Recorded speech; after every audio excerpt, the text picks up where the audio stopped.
Thank you so much for tuning in to The Object of the Game. I'm Maureen Kyle with Coach Chuck Kyle. And if you have been living under a rock, what I want to tell you, the draft just happened. It has been the topic of conversation, I know, in my house. As soon as my husband saw you, he wanted to know your take on who the Browns drafted. I know you've probably talked about it a lot. Maybe you've seen a lot of the big play shows talking about it. But it's funny because I think Mark, my husband, had said that you predicted, like he's like, oh, this is exactly what your dad said would happen. I'm not someone who just fanatically studies the draft. Please, I am not that. The idea of I just to share some thoughts. I thought it was a good draft actually for the Browns, and there's debate on that's the second pick. I mean the defensive tackle that they got. Should start. I think he's going to start. I think he will. The linebacker, Schlesinger, has a chance to start. Okay. They picked up a first-round draft pick for next year and some others that they picked up here. They got two running backs that are going to be effective. They both have little different characteristics, so you can see how they play tandem and could be effective. That was okay. And the quarterback situation, now you have a lot of guys in the room, but here's one, people have to understand that has to fit in and to what Coach Stefanski does, and I think both of them have that ability. But I would just say this, notice by doing this, there's a pace structure in the NFL the first 3 years, and they've got two quarterbacks who have certain interesting qualities about them, and they're in the right pay. They're not paying, $30 million a year for this. This is they've got, and so they can evaluate this and go from there. So that kicks into play of why maybe drafting two, because that room is going over a big change, and they both have certain characteristics there. And also very quickly, we had Scott Leffler on a few weeks ago, and he actually talked about Harold Fannin, the tight end, who played for Bowling Green. He went into detail about the guy, and now he's going to be with the Browns. Yeah. Isn't that fun? Yeah. And I wanted to get your take right off the bat with that because in your experience, quarterbacks, I mean, that's been the talk here in Cleveland, obviously, with the quarterback picks that the Browns made. That position, I mean, it's clear to anybody, whether you're a football fan or not, that position is a leadership position.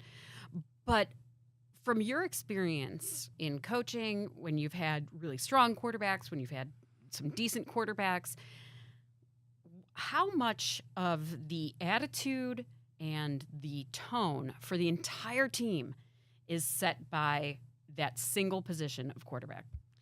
Well, offensively, if you're talking about let's talk about the pro game first of all. Obviously, on the high school level, college level, the quarterback. You can sit here and run the ball a bit, but the quarterback's got to keep you in the ball game if you're behind.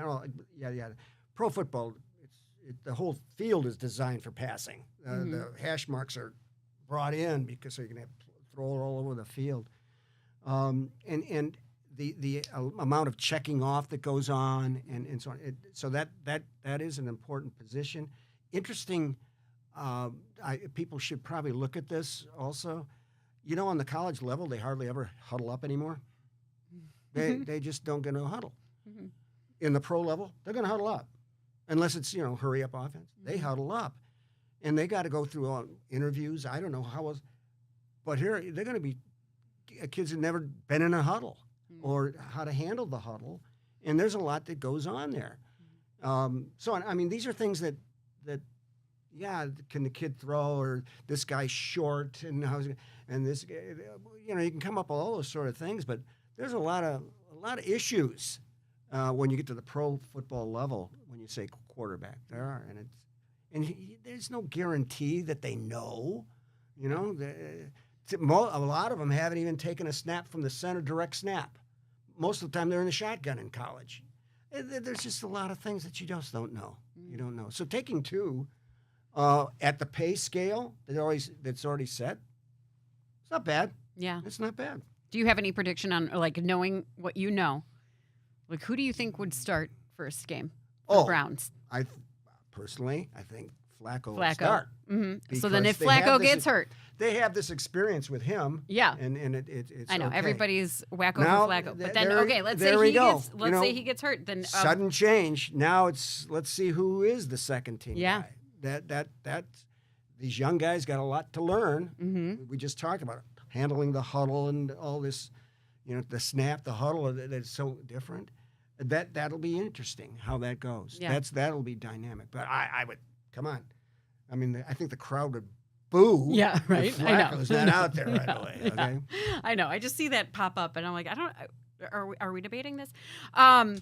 Okay, so today we have a great guest. Because speaking of quarterbacks, we have an NFL quarterback coach that is joining us, and Dave Ragone. I've known him since high school.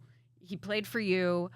He has some great insight about what it's like on draft day, and Right. it's really interesting too how he was drafted, so he's been in the hot seat, and then Right. he has been part of this draft process.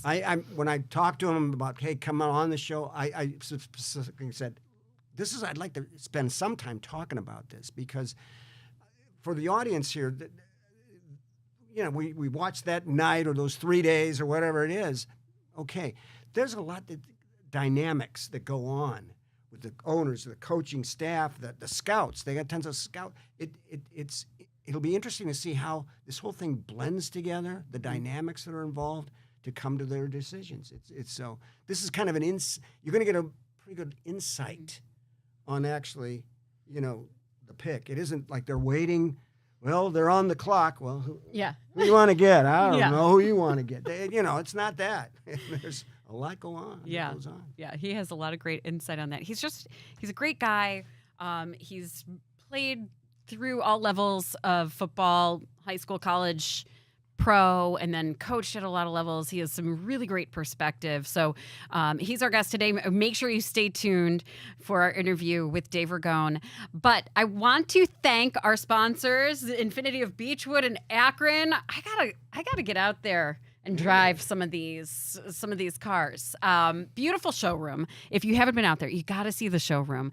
But they have a completely reimagined, entirely redesigned Infinity QX80. It offers bold design, refined comfort, powerful presence on the road. The 2025 QX80 has earned the IIHS top safety pick for structural integrity, advanced safety technology as well. You can discover it today at Infinity of Beechwood and Infinity of Akron, where customer care is second to none. This is luxury redefined. Thank you to Infinity for sponsoring the show. People are getting those tax returns back. Maybe it's time to go shop for a new car.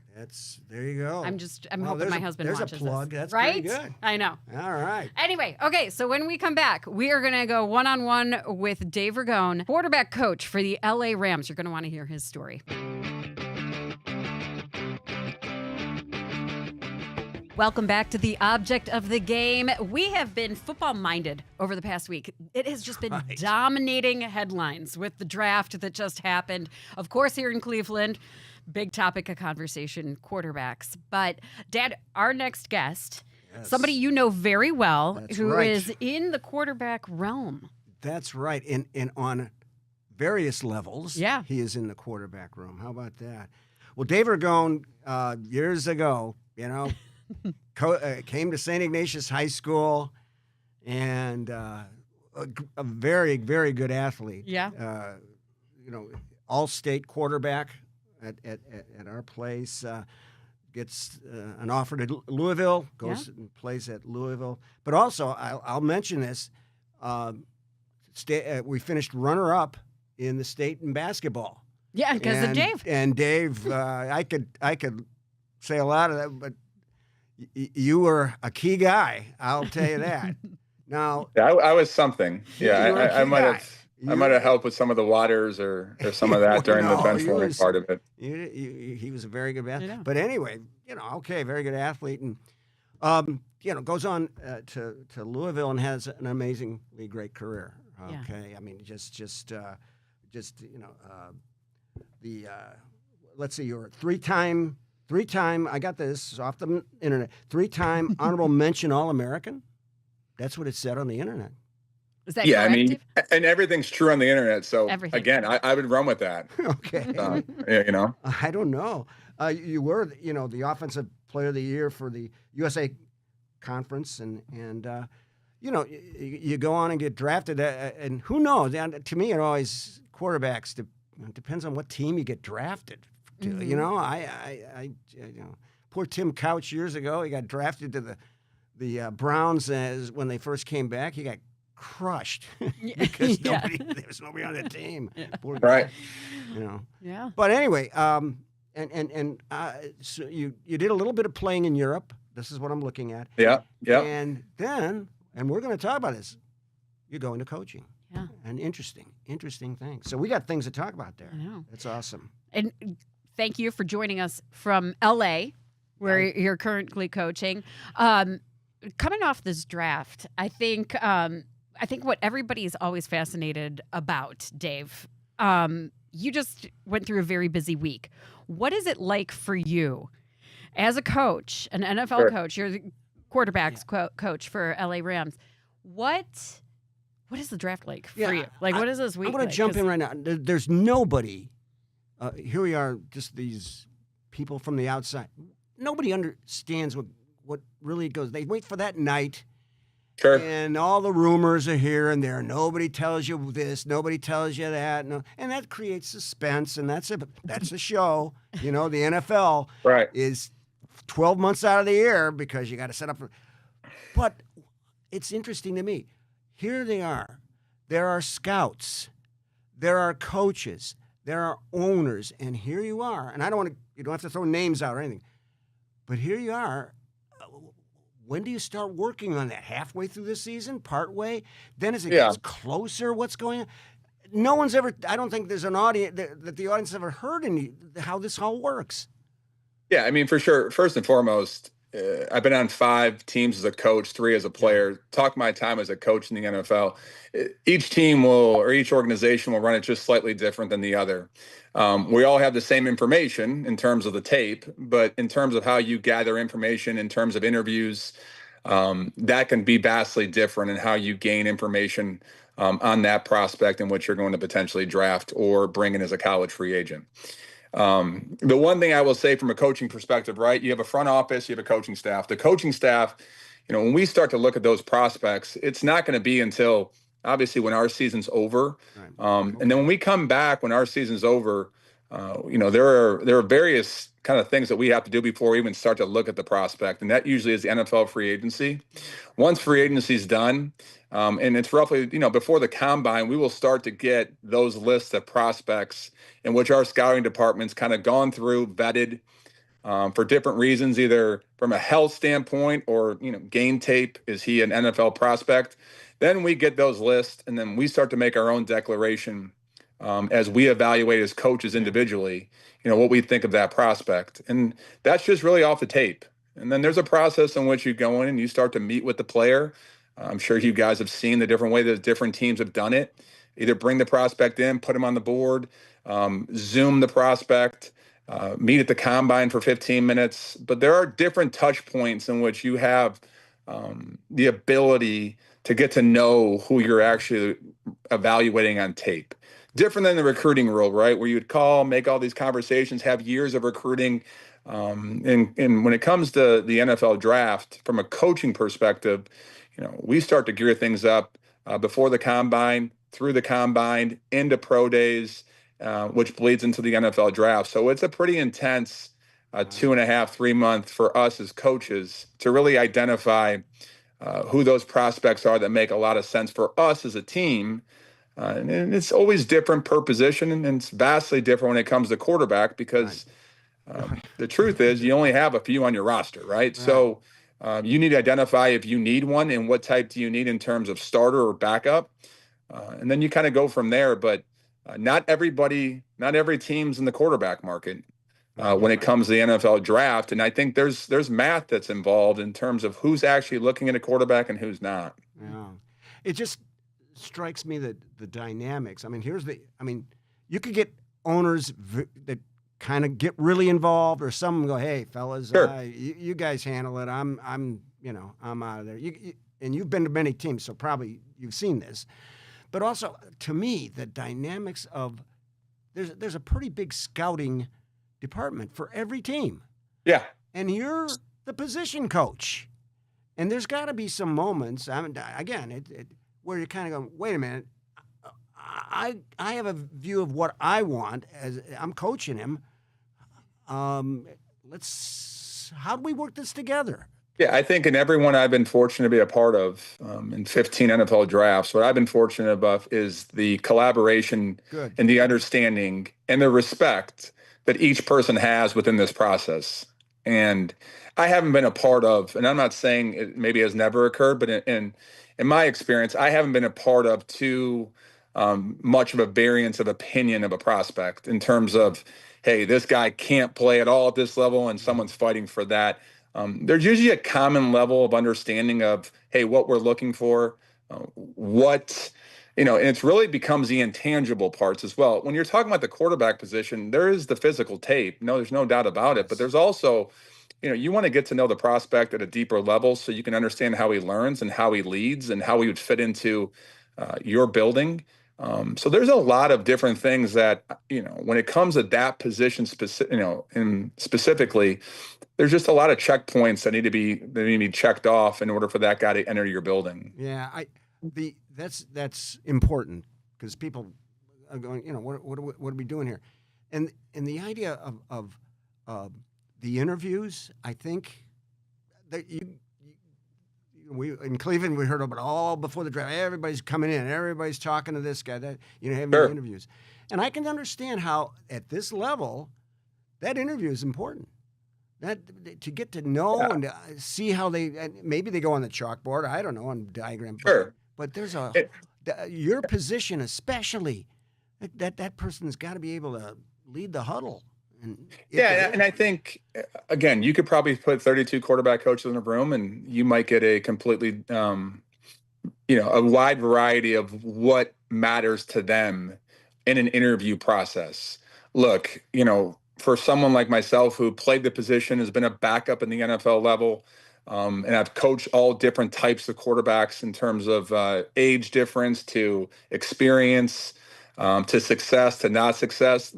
The certain criteria that may be important to me might not be as important to others. But again, as a quarterback coach, I'm just one variable in the equation in deciding whether or not to choose. When I was an offensive coordinator a few years ago, my variable was slightly different in terms of maybe how it's weighted than it is when you're a position coach. So there's a difference. And again, that's just one team. There's 31 others that may go about their process completely differently. Right. It's just interesting to, there's that drama leading up to the draft. No doubt. And I give the NFL such credit. That just creates. NFL is important 12 months out of the year. And fans go crazy about that. Sure. And the dynamics of each team and the coaches and the scouts and that's a fascinating aspect. I got to ask. And because, go ahead. I'm sorry. I just feel fortunate enough to be part of it because I always say, look, if the fans didn't care as much, the reality is I might not have a job, right? I mean, that's the great part about, what I've been able and been fortunate and been blessed enough to do is, I do something because I love it. I have a passion for it.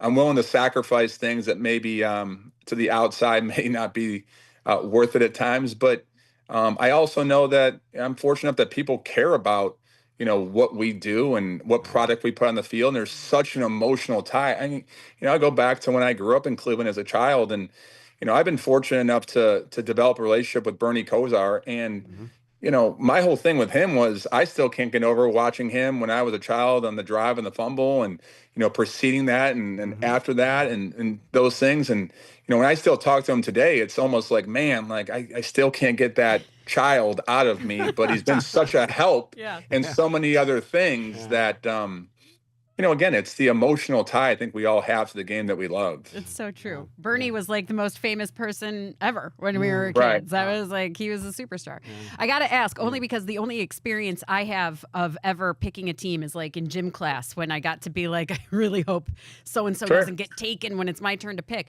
What is that? I mean, when you're sitting there in that room or you're going through the draft days, like, is there that anxiety of like, don't pick the guy I want? Like, what do you go through that emotion, or is there a little bit more calm? No, and I think there's a call. I'm speaking for myself. I've been a part of where we've organizations where I've coached where we've taken top 5 picks, or at my position, or later round picks, and you're always excited to get a prospect regardless of when you get them, because it's your chance to kind of influence and impact. And that's why I got into coaching, is the ability to serve others, right? So it's a cool opportunity to kind of bring somebody in who hasn't, because the games are different from college to pro. And for a lot of reasons, field dimensions are one of them, but even like what we ask the quarterback to do at our level, just because the time that we have with them is just different. And so to be able to kind of be the first introduction to that person to the National Football League is an awesome honor. And it's one of the main reasons why I got into what I do. Well, I want to ask you all about that. We're going to talk more about that. We're going to whatever. take a quick break. But Dave, when we come back, we're going to talk about the difference, since you've experienced it firsthand, going from a high school level to the college level Sure. to the NFL level, and all the things that you had to learn in between. So more with Dave Ragone when we come back. Thanks for watching The Object of the Game. Our guest today, very special, Dave Ragone. I've known him a long time. You coached him, Dad. He is now the Los Angeles Rams quarterback coach. So if you're just joining us, we've been talking about the draft, how important it is, his role that he played and that all the coaches play, what they go through. But Dave, I think it's also key to talk about your experience, because you've been, you've played the high school level, the college level, NFL level. As we've had guests on the show, it's always really interesting to hear about, from your perspective, the differences in the level of play, and how you, when you hit that next milestone, like, what's the adjustment that you have to make? Sure. So, like, Yeah. let's go back to the high school years, I guess, at first, because that's where you guys connect the most. Yeah. I mean, playing that high school level, that's your Right. first taste of playing in front of a big crowd.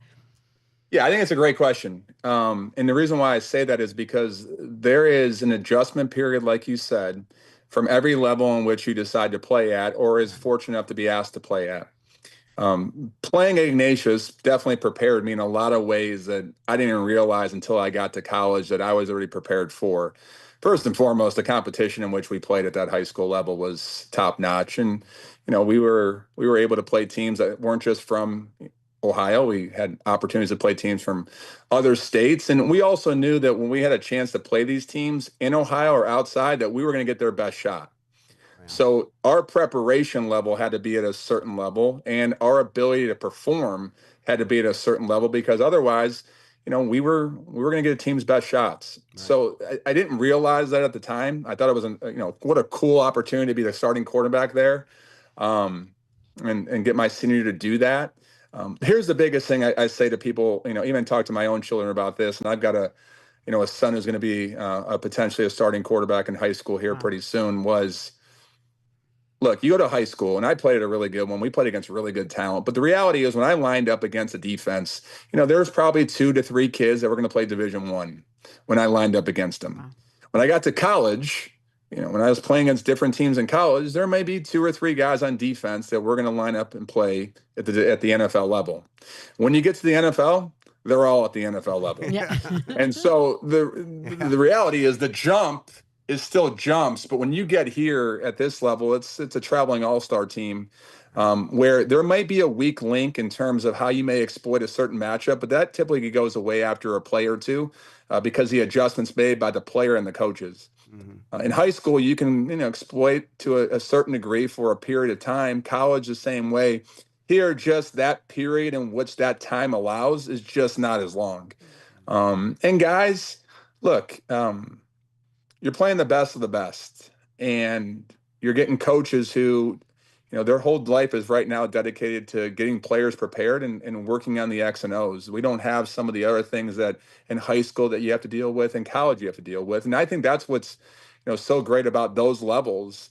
Your impact at the NFL level, I do believe you can impact players. Like the relationships can definitely be transformational and not transactional. Like I really believe that, just being a part of it. I've got great relationships with players I've coached and been fortunate for that. But in high school, in college, you're dealing with kids at younger ages. And so there's other things that are going on in their life. In college, the first time they've been away from home, high school, especially at a school like Ignatius, first time they really probably had to compete to get a job to start. And obviously the things that go on required for school. And then, there's a social life aspect that goes on for teenagers. And that's why I have so much respect for the high school coaches that are able to deal with that, because really, you guys are our first really entry into what it's like to play football at a really high level. And if we're not taught the right way, then we probably don't move on. And I can say this, and I'm not even sure if I've ever shared with you, Coach, but the reason why I got into coaching, yes, I missed a lot of the football aspect of the X and O's and what that felt like. But it was because I was coached by really good coaches.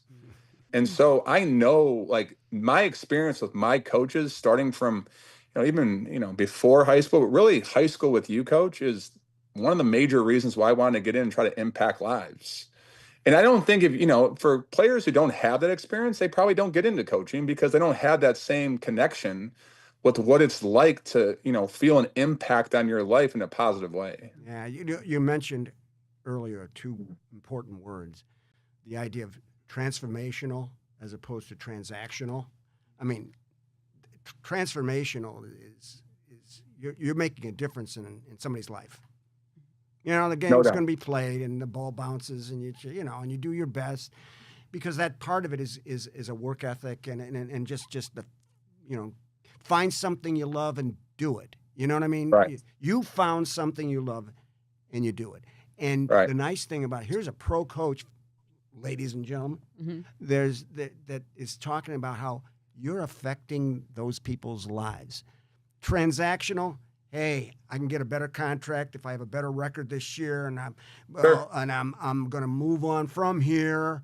I'm going to use it as a stepping stone because it's all about my career and everything. Well, that's transactional, and good luck. But what you were talking about, and it's amazingly rewarding to hear that you still look at this. And I know there's other coaches and pros do this because I talking to them, the idea of the transformational aspect. Here's a rookie coming in, and man, 5 or 6 years later, what a family man. I mean, it's hard, but he's become a really important, good person. That's you're still doing that, even though it's at that level. That's amazing. And I would say this, and again, I know this is going to be the tribute podcast to Coach Kyle here, so bear with me. You use the words. But here's what I will say: like, you said something off air about, being able to get people on. 24-hour notice. It was a no-brainer for me, right? And here's the reason why: is because there's still things in my DNA that trace back to the things that I've learned through the 4 years I really spent there, but really my last year at Ignatius, in terms of how you lead people through tactics that aren't necessarily the intimidation tactics, with love, respect. And those, to me, I've been part of, in a former life of where you try to lead. I've seen people try to lead through intimidation, and knowing how effective you were as a leader, like, there's other ways to do it. And I've really chosen that other way. And it's a direct relationship impact because of how I was led by you. Well, thank you. I come on. When I walk into the room and 5'8" and 3/4 does not intimidate anyone. Yeah, I mean, I don't think that's giving yourself probably 3 more inches. Yeah. You're probably 5'5". I would have been a little better with that aspect. But I looked in the mirror going, now wait a minute, let's talk. As you guys are on this topic, Dave, if you don't mind going into a little bit more, not like, oh, can you tell us more about how my dad impacted you? Mm-hmm. But there are so many people out there that are parents, and we're going to talk about parenting through youth sports, that are also volunteering as their coaches.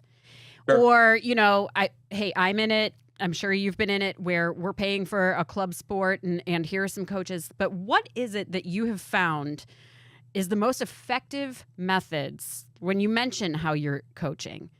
Like, give some advice to the people who are, maybe they're at the youth sports level, or maybe they're at the high school level, or maybe they're at the college level. Like, what is it that you see that gets through to the athletes the most? Yeah, it's simple. And I don't think it's much more than common sense. It's like any walk of life, honestly, is if I know the person who's instructing me to get me better actually cares about me as a person, and then as what I achieve on that quarter field, I 100% will run through a wall and trust what that person has to tell me. If I have any inclination, this person's just trying to make this relationship about how I perform and not about really who I am, then the reality is when it gets tough, adversity hits, there's no chance that relationship is going to mean anything to me. So even like to give it an example, because I've coached my kids individually. I've been blessed to have 3 children. And I've never coached them in a team atmosphere, and that's by my own decision. I've coached them individually, but the one thing that we do look for who we want our children to play for is we want people who we think are good people that actually care about the person, regardless of really what they can teach them. Because the reality is they're going to be taught in different ways, and some things are going to resonate and some things aren't. But you see kids, adults play a lot harder and they get through more things when they know there's a real relationship of meaning and not just by performance and my result of that performance. And so we find that people who we think care about our kids and we push them towards them, even though they might not have the best resume. But we know at the end of the day, when it gets tough, because it's going to get tough, they're going to put their arm around them and they're going to help them push through. Yeah, I don't know if the audience know. I mean, you have your son's going to be. You mentioned going to be a high school quarterback. Your daughter Bella is ranked in the nation as one of the best basketball players. I don't even know what college she's going to, but she has some amazing possibilities, offers. She's that good. And I know you even said earlier, comes from your wife.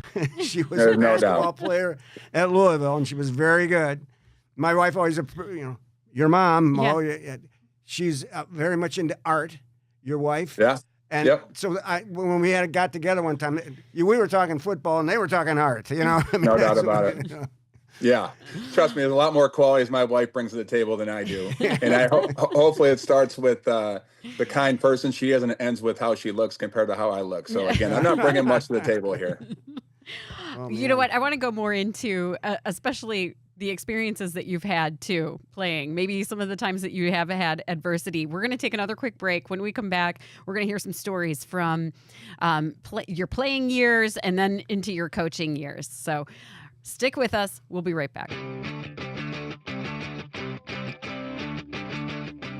Welcome back. You are watching The Object of the Game. I'm Maureen Kyle with Coach Chuck Kyle and our guest today, Dave Ragone, quarterback coach for the Los Angeles Rams. And you have played quarterback since youth.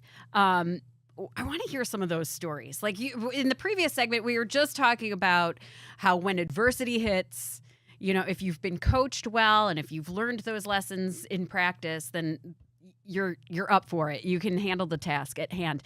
Thinking back to, I don't know if it was high school years, college years, like when did you feel, what level was it where you're like, okay, I'm well prepared and here's the lesson I learned. Here's how I'm going to execute it on the field.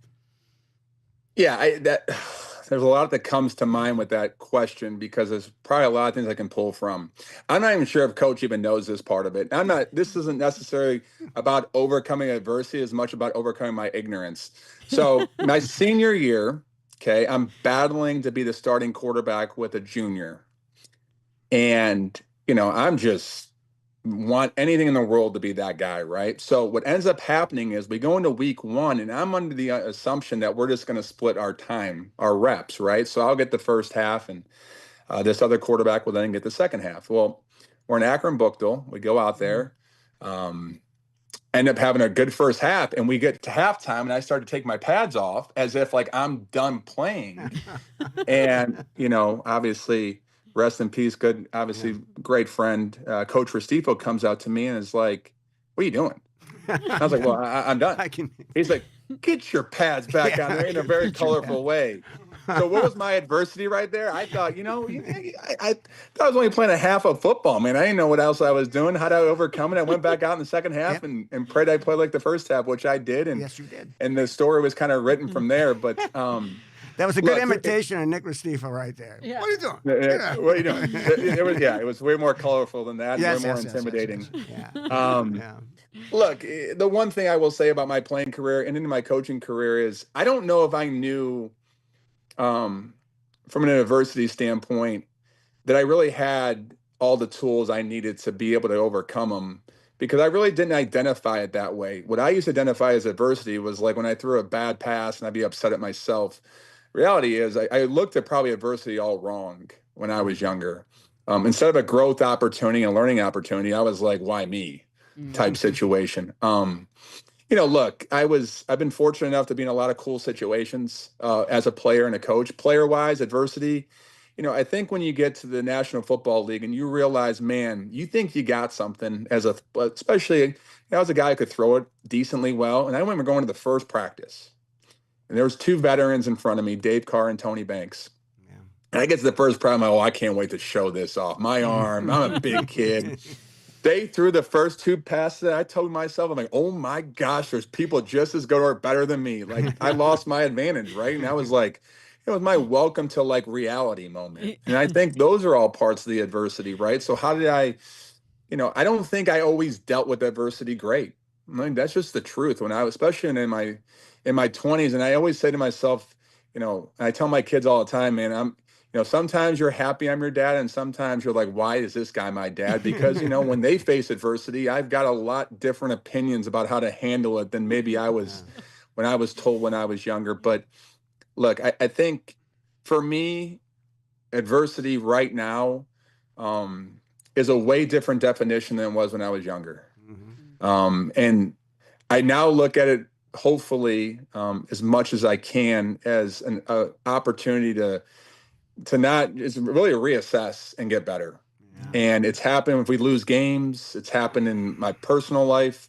And I think sometimes that's the hardest thing to do is like reset, especially when things don't go your way. I've noticed when you're on national TV and so on like that. I mean, obviously, if you were the coordinator, you were upstairs. I think that's what.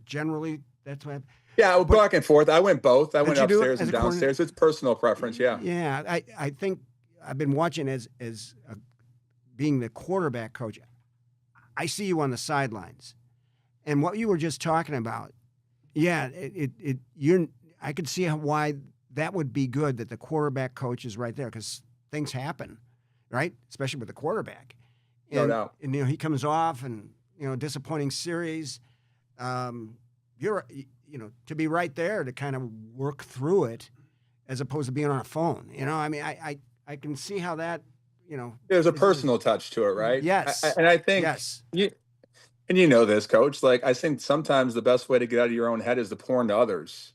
Mm-hmm. So it's like, we can sit down and talk about the plays that just occurred, or, you can get up and go talk to the O-line, the receivers, the running back, and just you guys kind of hash it out, but you're not sitting and stewing in your own thoughts, which as an athlete, look, I was probably one of the worst at doing that. And, when you get in your own head that way, sometimes it's hard to get out. Right. Yes. Because then the pressure mounts because you're trying to do so well. And sometimes in life, when you're trying to do really well and you're trying really hard, it's probably the worst thing that you can put yourself through. Just because you don't no longer let your natural abilities take over. Right. I mean, I could see, the series some series goes badly. That's tough for a quarterback because he's the guy, right? And he's coming off, and he could be dwelling on something that happened on second down, and you're going, "Hello, what did we learn from that? Let's go." I mean, that. Oops, that's That's important. I But knocked the wire. espe- That's es- important. I got to knock the wire. Especially when I'm like, Later, man, right, buddy? All that's right. what you did. I could have done that. Yeah. That's never. It's never a good rebuttal. He unplugged his headphones. Don't Give worry. him a second. No, He's he's overcoming adversity. He's right now, is what overcoming doing. adversity as we I am speak. He's All Let's right, see how quick he handles adjustment. it. Look at that. Yeah, there we go. You can tell he's Right there, man. look at that Ignatius man come off his desk Producer to Pat save me. saved the day. Man for others, right there. Yeah, Absolutely. There he is. To answer your question, sometimes it's, I'll say, man, did you really just do that? I could do that. And you're playing and I'm not playing. Like, that's disappointing to me. So, look, it's not all life and death out there. Let's be real. Sometimes you got to keep it levity a little bit higher because it's so pressurized. Yeah, and there's right. quarterbacks are making decisions in less than 3 seconds and being evaluated for the next 6.5 days before the next game. Right. So, again, I think there's always a perspective, a reset. And sometimes just keep it going, man. Sometimes thinking isn't the greatest thing you want to do. Sometimes just moving on is the best thing. Yeah. Because we went into this, your experiences, Yeah. From high school and college leading up to where you're at right now, that right there is clearly what you've experienced yourself. And you're going, okay, I can remember that happened to me. So come on off and maybe even make it a little levity. Right to that guy, hey, I can go out there and do that. What are you doing? Just having fun with that. That helps. And I think I definitely felt this from you. And our head coach says this a number of times: is when you come to our sideline as a player of ours, you're not going to meet the enemy. Oh, yeah. And I thought when I came to our sideline as a player in high school, like I never felt like you were going to undress me in a way that was, either disrespectful or intimidating. You needed solutions and you wanted answers, but it wasn't, I ever felt like, oh man, I'm going to dredge going to that sideline. And I think, that's also an important role I think sometimes coaches play is, we're here to serve and help. Right. Right.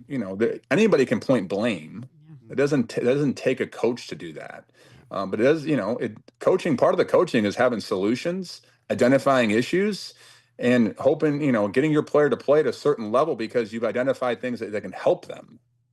I love this. We sometimes, as we're talking to our guests, and Dave, this is like right in line with what we've discussed in the past too, because somebody might be listening to this and they're not an NFL quarterback or they're not going to coach the NFL, but they're leading a team at work or they're aspiring to be the executive who leads, some sort of C-suite level team.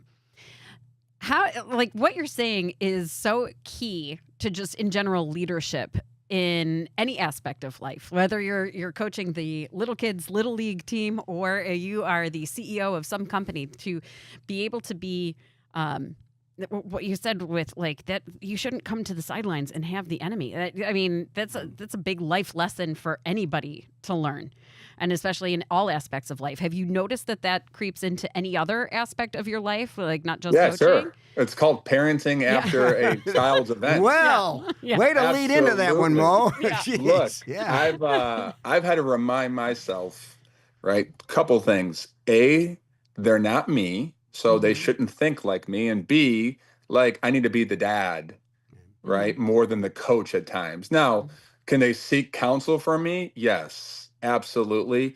Do I need to be in a direct relationship where they don't see me as dad first? Yeah, that's not what I want. Yeah. Because ultimately they need, right? You need a safe place. And if you can't feel like you can be safe, right, then you're probably not going to communicate and share the whole entire truth. You'll probably just share the parts that you think are good enough, but won't get you any more trouble, or you don't want to have the conversation anymore because you don't want to talk about it anymore. Yeah. But there's definitely, trust me, I'm not sitting here as from my pulpit here telling me I got it all figured out, because I definitely don't. It's just things I've learned along the way. I can promise I'm trying to apply. Yeah, that's amazing. Wait till you become a grandpa. Yeah, then you're going to have a lot of fun with that. Believe me. Oh, you're too young to be a grandpa, right? Oh, thank you. Right? Yeah, right. Yeah. Okay. I have a couple of girls that need to learn some flag football or high jump from this guy. That's right. We're trying to figure out. Hey, why don't we take a break now? Because when we come back, Dave, I'm going to give you a little bit of time to think of. I want to hear just a great story. I love when, especially since you have seen things, and we haven't even gone into like European, like playing football in Europe versus Yeah, playing right. in America, Oh, yeah. because there's a whole other Right. aspect to the NFL where they're trying to make this a global, sport. So I want to get that, but then I'm going to give you a second here to think about we want to hear just a really great story from playing or coaching or whatever it is. So Sure. when we come back, we'll have more with Dave Ragone.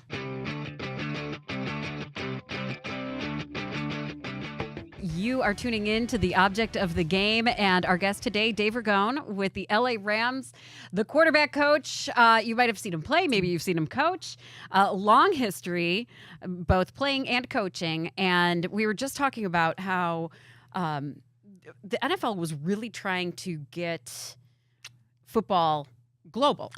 A global interest. Right. And Dad, you had a part of that too. Well, and that was back 2008, okay, and USA Football was, and the world. There were teams in Japan and Germany and fill in the blanks and everything like that, and so they came up with the idea of having almost like an Olympic tournament type of thing. So I get asked because we're at Canton Fawcett Stadium, right? And Yeah. so. Logically, okay, Kyle, would you like to do it? Okay, I'll do it.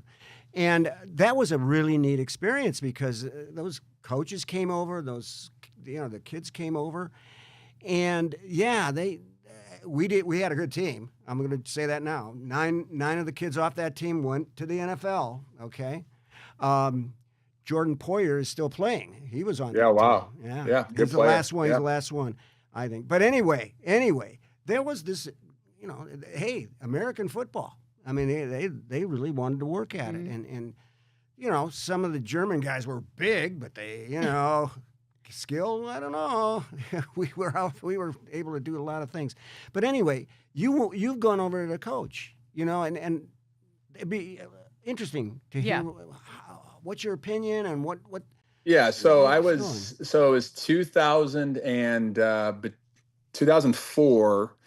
NFL Europe was still up and running, and before that, the years before in NFL Europe, they had produced. It was really a chance to send your quarterback over, a backup quarterback to get work. And there's been great stories from Kurt Warner's to others who went over there, did really well, ended up parlaying that into, obviously in Kurt's situation, a Hall of Fame career.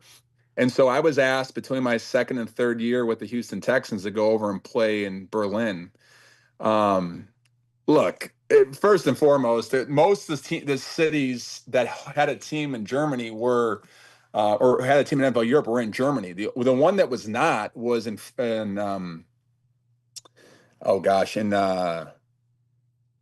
don't remember. There was 5 in Germany, and there was 1 in, I don't remember what other country it been, but there was essentially 6 teams left. And so what happened there was you go over there, you play, and look, it was all basically, all of us had come from the NFL or been, an NFL team had essentially sent us over there. And we're all backups, but we're all, trying to find our way in the NFL.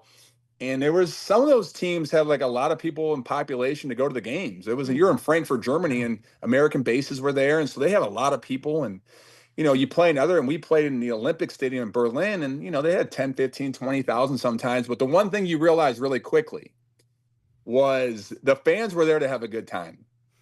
And that was, so whatever was going on in the game really did not matter, because the cowbells and the ringing of the cowbells went on for 4 quarters. It did not matter if you had just thrown an interception or a touchdown. Like, the fans were going absolutely nuts. It was a party.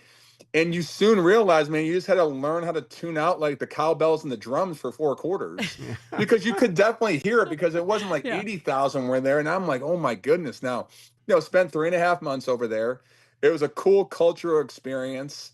Spending that much time in a city like Berlin.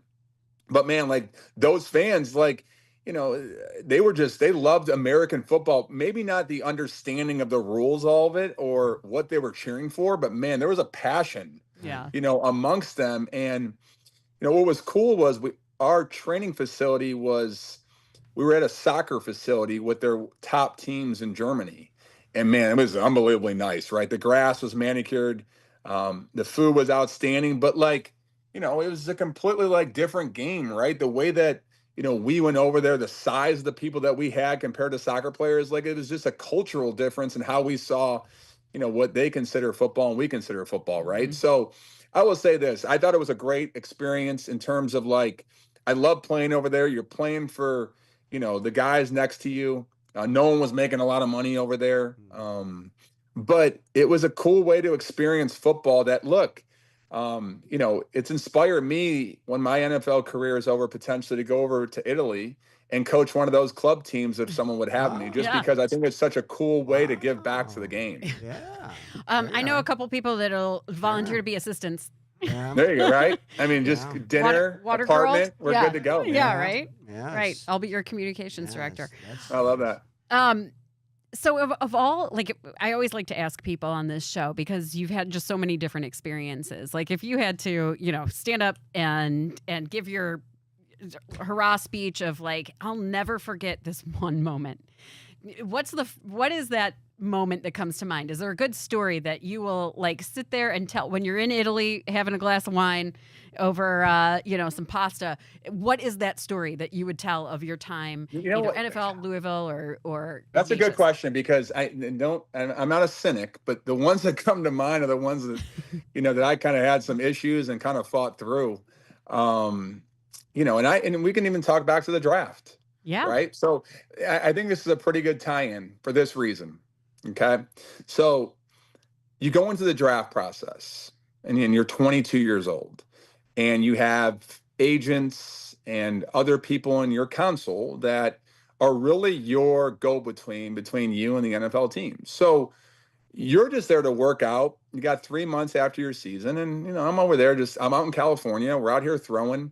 There's a couple quarterbacks, a couple receivers, and you're just really getting for either workouts or the combine. And you're being told, you're being filled with information about where you may go. And so I'm sitting here, right? I'm like, okay, I didn't have the senior year I wanted, but like I'm still, being told that I'm going to be a first round pick, right? So I'm like, oh man, like, your mind starts going crazy. Where could I go? Where can I end up? And I'm being told by, the agent in which I paid, to get this information for me and obviously train me was, hey, you're going to be a Bear at pick. I think it was like 21 or 22, whatever it was. So, draft day comes along, right? And I'm thinking, I know Chicago's been to a lot of my college games. So I'm like, oh man, this is, I'm thinking, look, I grew up with two parents who came right from a boat from Italy, never spoke English at home. I'm like, if I'm not going to sit in Cleveland with the Italians, Chicago's got a bunch of Italians. Yeah. Like, this is perfect for me, right? Yeah. So I get there, it's like pick 18, pick 19. I'm at the house, family's around, and, I've kind of let them in that, hey, I think I got it. I'm going to Chicago. I think I'm going to go in the first round. And anybody who's got the internet knows I did not go in the first round. So that pick comes across and it's another quarterback. It ain't my name. And I'm like, oh my, so your head starts to go and I'm just staring a hole through the agent, everything else, and then all of a sudden the second round shows up and you're being told, oh, I'm going to go to these teams and those teams don't pick you. Right. And then, again, I end up going in the third round. What's the point of my story is, I sat there on that draft day and I think the killer sometimes of joy is expectations and comparisons, right? I mean, I had this expectation. I'm like, I'm going to be a first round pick. And I wasn't, right? Ended up being a third round pick. And let's be honest, the draft probably got it right from my standpoint, from how my career turned out. But I sit here today and I'm like, I had all these emotions. I had the ups, the downs. My family was so happy. I was more about like thinking about myself and different things and, how could this happen and things of that nature, and probably didn't see it through the right lens. But now I have two boys, right? And I remember telling my wife this before the draft. And I said, look, I have no idea if either one will ever play quarterback.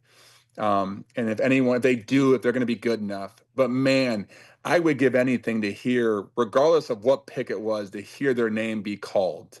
Yeah. Right. And fast forward 20 some years later, and that's all I would want. 20 years ago, I'm like, I had the disappointment of not being that pick. Right. And I think like life's about perspective, right? Like I didn't have the emotional intelligence or the perspective, right, to really have that, to be able to enjoy what that moment meant. But now I think 20 years later, and I know how hard it is to get to this level and how many great players never hear their name. And you're like, man, just the opportunity for that, right? So why do I tell that story? A, I should have been a little more mature, right, when I was younger, and B, Yeah. now I think I have a great appreciation for what all this means. Yeah. Yeah, that whole experience of that night and the okay, and even the next few days, hey, you get picked. I mean, that's still an amazing moment. And sometimes you have to go, okay, I got picked. Now I got to look at who they have on that roster and 100%. what's the story here. But you know what, because Coach? I think that I wish I applies to wouldn't you. have done that. You know what I mean? Like, and I did that, right? And I was like, well, they just drafted the #1 pick the year before. Yeah, I remember And you know what I that. started doing? I started putting in my mind, like, instead of the reasons why I could succeed, I was looking at all the barriers of my ability to succeed, right? And that goes back to like where my emotional intelligence was. It wasn't good enough, right? So I wish I would have like, man, I've got an opportunity to go in. I've got a place at the table, regardless of where that seat is, and I'm just going to give it my best shot. Yeah. And I just looked at it like, oh man, like kind of the woe is me, mentality. And I wish I would not have. Yeah. Okay. Well, Because that's I reflect back, and they picked David Carr, the first pick, Right. the previous The year before, yeah. and you're kind of going, okay. Usually, you're in a situation where we got to bring a young guy in, do something, and you're like, what dynamics are these that they're bringing you in, and is it Sure. And that one I always reflect back on it, and I often think about the idea of as good as you are and whatever. An important factor is who drafted you. Where are you going to fit in? Mm-hmm. There's so many variables that go into success or not success when you get to this level, and really any level though. But like, there's things that are completely out of your control, right? I think what I got into, I was trying to control the uncontrollables of those, right? Which usually leads to disaster. Yeah. The one thing I will say to kind of finish that story, a reason why I wish I had a different perspective and appreciation, is I went in there, I still worked, but my mindset wasn't right. And guess what? What happened to me is that year, I got 2 starts as a rookie, and they weren't good. Oh. But if you'd have told me on draft night, hey, you're going there, and once and I thought, well, I'm never going to play, and then 13 weeks in NFL season, I'm playing. Yeah. It goes to show you, like, you never know, right? Like, yes, you think you can write your own story, and that's the biggest laugh of all time, right? And again, there's so many twists and turns and things you can't predict. But with the right mindset, like, you're able to take advantage of those things, and I wasn't. Yeah. Yep. Oh my gosh. And I don't think anybody did. I mean, did you watch going, ugh, Dave only got 3rd round? I mean, I don't think anybody would ever think that, I thought he was right? going earlier. You thought he was going higher, but come on. But I can kind of remember you had a when player you got that picked. Yeah. I'm going, wait a minute. They had, that was their first pick last year. Was 100%. Yeah. What 100%. here? I mean, that one confused me, to be honest. I can remember, we've had guys drafted. We had plenty of guys, have done it. That one to me was always like, what was that about? Why did they do that? Yeah, but still amazing. I mean, amazing that you have that experience, that you have that on your resume. Just incredible. I mean, unfortunately, my kids have to hear these stories, so they're the ones like, man, I wish you wouldn't have had that experience. Yeah. Hey, did you ever have him for English class? Josh for Shakespeare. Oh, right. Hey, okay. I knew it. Here's the credit I will give him. Ooh. And this is the 100% transparent. Has nothing to do with football now. Here we go. No, seriously, he never spoke about football in that class. I don't. Yeah. No. But you know what? Like, it. you would think, like, I had other teachers, I played other sports, Ignatius, that if I was in their class, like, a part of it was like, hey, nudge, nudge, don't forget about this, this, and this when we go play or practice. Mm-hmm. That was never a part. And I had him first period. Wow. So it was like, come in there early in the morning, bell rings. Like, he could have pulled me aside and said, hey, this, and that. And never did that. No. And I'm telling you, like, think about that impact. Like, I remember that 20 some years ago today. Good. That he never brought that up. Yeah. And I say to myself, like, you know what? Like, he had an unbelievable ability to separate. Yeah. Because it was about the person and the teaching. And then when it was about football, then it was about football. Yeah. And, it's no surprise that, your dad had the career and success. And really, he won't want to hear me say this, but the admiration by so many was not because it was the greatest X and O's, and not saying he could not do that. It was the impact on the people's lives for the right, authentic reasons. Yeah, I agree. I will say, That's what I honestly, on purpose, I refused to talk about football in the classroom. Yeah. Because I thought come on, there's a few kids that play football in the classroom, but there's a bunch of other kids, and they don't need that. They need to how about this image? I know there were kids like weeks into them when I first would be their teacher. They go, wait a minute, you mean he's the football coach? They didn't know. Sure. And I said, good. I'm glad. Awesome. Don't even think No that, doubt. You know? Because my job was to teach English, and I coach, but the bell rang, I'm teaching English. Yeah. The last one, okay, throw that up, put a whistle on, let's go. Okay? And that's what and I believed in that. I strongly believed in that. And I'm going to guess that Shakespeare might have creeped into football. Well, let me tell you something. I don't know what it was like when you were growing up with them. Oh, you can probably guess, Dave. I will say this. To a man in locker rooms I've been in, to this day, at the top or right next to the top with the greatest ability to reach a player emotionally before a game has ever started. Yeah. And his ability to speak and the passion in which he spoke those words, you couldn't help but believe it. And it's actually like a lot of us who get together or talk about the old days in which we were any good. Like we bring up those speeches, and it may be not necessarily the actual like what they were about, the topic, but in the way in which he said those speeches.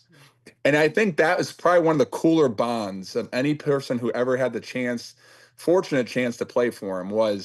It wasn't necessarily about what he was saying, it was how he was saying it. And everybody knows exactly what you're talking about if you ever were a chance to be in that locker room to hear those speeches. I mean, even before I got there, and the quarterback before me and Scott Mutrin and those, like, they taped them. Yeah. And they would play him in the car. And so, it was one of those things, to be able to reach people that way, again, I didn't know that. I don't think anybody wants to tape me, but that would be such a flattering thing that someone wants to hear the words that you speak and words of encouragement to get ready to go play, to do anything, regardless if it's a football game or not, just to get people to be at their best when the best is needed. I mean, that's pretty cool. Yeah. That's how I would get that before, you had to clean your room. Oh, yeah. That's the only time I got it. We're going to have a Shakespeare quote for you. Right. And I sent you a list of vocabulary words. Yeah. Okay. So I haven't gotten one of those lists in a long time, man. Yeah. So I had to look up what some of those meant. Oh. Well, that's okay. Good. Yeah. Good. It was I'm just a football coach. Experience. Just a football right. coach. Good. So when we come back, it's the English lesson part of class. Okay. Good. Class, the show. Show. I said not class. A class. Welcome back. Who's ready for some Shakespeare and some vocabulary words? This is how we always wrap up the object of the game. But this one I feel like means a lot more because Dave actually had you as not many have had you as the English or the Shakespeare Chaucer. Can we do the vocabulary? Let's do vocabulary and then we'll go quote. This quote, I remembered you were in Chaucer's, so I picked out a rather complex quote. Okay, all right, go ahead. All right, go ahead. But first, so you got a list of words. Yep. That we always like to kind of pick a theme. Like, what words stood out to you as one that you can summarize? Like, oh yeah, I've learned this life lesson, and it applies to what you're doing. I mean, that's... yeah. I have it. I would be curious once I say it if you would agree with it. Oh, okay. All right. Touché. Okay, so mine's lower down the list. Like when you gave me the list, it was the ability to serve. Good. Wow. That does not shock me. No. You've already said that you right. serve. So the vocation of coaching or teaching, right, is essentially that. Right. For me, it's not about the chapters for me anymore, about writing in terms of playing or wanting my name in the paper or TV like that. Those days are gone. It's giving back and wanting others to succeed further than they could go, that they thought they could go. And so how can I do that? Well, serve them in any way possible and servant leadership and things of that nature. But, there's nothing cooler in life, either as a parent or as a coach, to see someone go through something hard and you're pushing them to get through something hard. And then they get to the other side and the absolute satisfaction of achieving something that when they first set out was either like, I don't want to do this, or I don't know why I'm doing it, or this is really hard. and you continue to push them, and they get to something that, man, that was so worth it. Right. Well, that is a perfect example of what you do when you coach. If you really believe in it, you serve. You serve the players. They're the ones playing. You know, No doubt. I mean, the lights are on them, not you, coach. Get over there, get out No of doubt. there. You know, and that's, you want them, give them that ability. You know, they've got physical ability, but they've got to believe in things and handle it up here. So that's beautiful. Yeah. That guy helped me a lot. That's what you want to hear. You know, that makes it a good one. That makes it a good life. Mm-hmm. All right, are we ready for the Yeah, quote? okay. Because he's looking at Because it. it's a play that you read. Oh, man. Yeah. It's okay. Hamlet. Okay, that's a big one. You know, that's the longest play in everything. Now, you guys are going to look at me like, what the heck is he talking about here? All right, now this is the last scene of the play. The big sword fight at the end, sad, whatever, right? And his friend Horatio turns to him and goes, "Hey, Hamlet, it's a trap. It's a trap. Don't do this. It's fixed. It's a fix." And he goes, "No." And he says it like this, and here it goes. "There is special providence in the fall of a sparrow. If it be now, 'tis not to come. If it be not to come, it will be now. If it be not now, yet it will come." That sounds like craziness, but here's the theme. The readiness is all. Now, you are a football coach, and of all the games that are out there, I'm sorry, and I've said this on the show before, all these balls, cute, they have round balls, right? And you take a round ball, and you played basketball, you bounce a round ball, you kind of know where it's bouncing. That's right. You know, that football bounces in strange ways. And you got, the idea of sudden change is special in football. Sudden change. I mean, you could put the greatest game plan you ever did, and then you get to the game and, whoa, wow, didn't expect that. Now you got to handle it, right? And it's that sudden change, the ability. So the readiness to handle sudden change is certainly the players, but where do they get that idea, that readiness, is from the coaches. You're spending your whole life going, wouldn't it be beautiful? The game plan always worked out exactly right. Never coached a game in my life that happened. Right. You and I both. Yeah. It's just. But it did even get in the philosophical mood with you. But isn't like that ball, right? You don't know how it's going to bounce, but the reality is kind of like life, right? You have no idea. It is. But the reality, though, right, for all of us is how you respond. Yes. No different than a quarterback. Like when I evaluate a quarterback, right, wrong, or indifferent, I pull up all his interceptions and I pull up all the times he's been sacked. And what I do is I watch the very next play. Wow. And I want to see how he responds after he throws an interception or he's been knocked to the ground. And the very next pass play, right? To see, like, does it change the way he plays? And, just you're trying to get an understanding of who you're dealing with, right? No different than when someone, you get knocked down in life. Like, again, you're trying to teach your children, and trust me, I've failed more than I've succeeded at this, of how to respond and what that response should look like.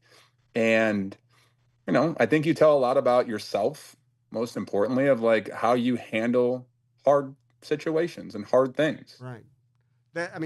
Shakespeare got to that point, and Hamlet got to that point going, you know what? What's going to happen is going to happen. Readiness is all. I got to handle what's going to happen. That's right. And do, I don't have a crystal ball to see it. That's not human beings. But the ability to adjust, the ability to go, okay, we got it. It's a sudden change. We got to go. We got to do it. That's a fun thing about football. It can drive you crazy, but it's a fun thing about football.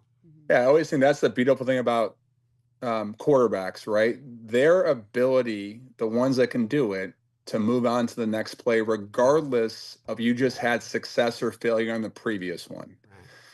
Right? How quickly can you move on? Right. Because that's what's needed. And I think that's, sometimes my wife will accuse me of moving on too fast sometimes from a disagreement. I'm like, I'm already on. Let's go. And she's like, I'm not. And I'm like, you're right. That's a whole other episode, Dave. Oh, that yeah. is that's a whole other show. Pandora's box is Right? just open. I apologize. I know. All the marriage advice. Well, listen, it has been just wonderful catching up with you, hearing your stories and hearing your perspective. I appreciate it. I know you have an actual meeting to get off to. So I appreciate that you've taken the time here with us and catching up with Coach and sharing your philosophy. Yeah, no, I again, this was a no-brainer. I really appreciate the invitation to even have the opportunity to kind of even in my own way to tell you things that maybe I've never shared with you, Coach, in terms of the impact you've had on my life. I know for a fact that I'm not the only one who thinks that. There's plenty of people in my orbit that I deal with that have gone to Ignatius, played football there, and I'm basically just echoing anything that they would say. And we owe you a gratitude of thanks for what you provided for us, Coach. And there's great satisfaction seeing guys like you, have gone on. It's great satisfaction. I wouldn't trade a second of it. It's great. I appreciate that, Coach. Well, Dave, thank you so much. We'll call on you again. We keep us updated on where your daughter ends up, and then we'll be talking basketball. Exciting. Yeah, you need to have her on. She's way more of a personality than me. I promise you that. Anytime, and we love it. All right. Awesome. Dave, thank you so much. Dave. And we want to thank all of you for tuning in to the Object of the Game. I'm not sure how you're watching right now, but we are on The Rock on Mondays. We are live on social media, on all the Big Play social media apps on Mondays. And also, if you miss an episode, it is available on the free app. You can download the free Big Play app that is available on Roku and iOS. And we will see you right back here next time.